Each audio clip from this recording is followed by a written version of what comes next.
Just the other day, I was talking to a friend of mine who talked about ambiguity fatigue, about how tired she was of having to consider this or that.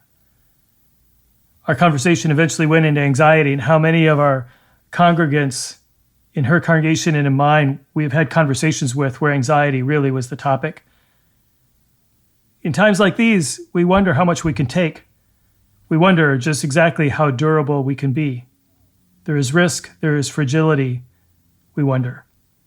So join me for this episode of Faith in Times Like These. Jesus said it really simply, love your neighbor as yourself. This time of COVID has forced us to consider how much we will bear as a society to actually love our neighbors. And it's a whole gamut of things, right? From simple things like wearing a mask or standing 6 feet away or just simply resisting the urge to shake someone's hand or give someone a hug. The rejiggering of our work life to be able to work from home. And then further down the spectrum, right, are the essential workers who put themselves in harm's way. The incredible signs and images from New York City's intensive care units that we now see replicated in other parts of the country. The incredible pressure of closing businesses for seemingly endless amounts of time and the slow recovery of our economy. The fear of a second wave or continued exposure to COVID.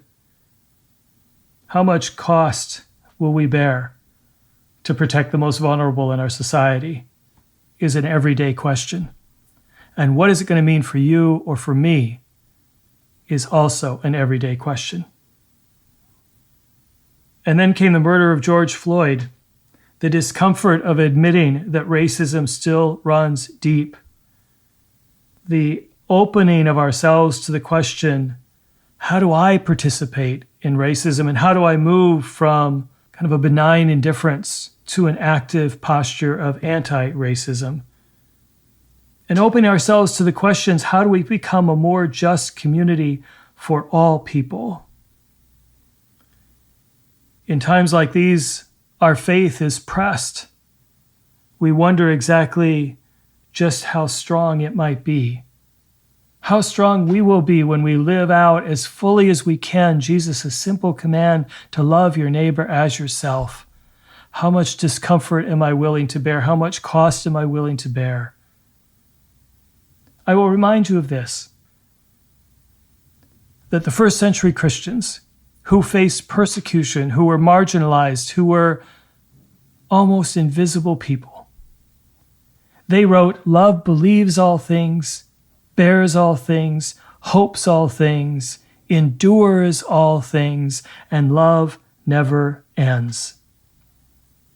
You see, faith can speak into our anxiety, our fear, and our loss and say, love is durable, strong. And that as you open yourself for your neighbor, as you give yourself away to your neighbor, love will find a way. In these difficult moments, in these difficult decisions, in these difficult questions, we can enter all of them knowing that love is durable, strong, and love will see us through.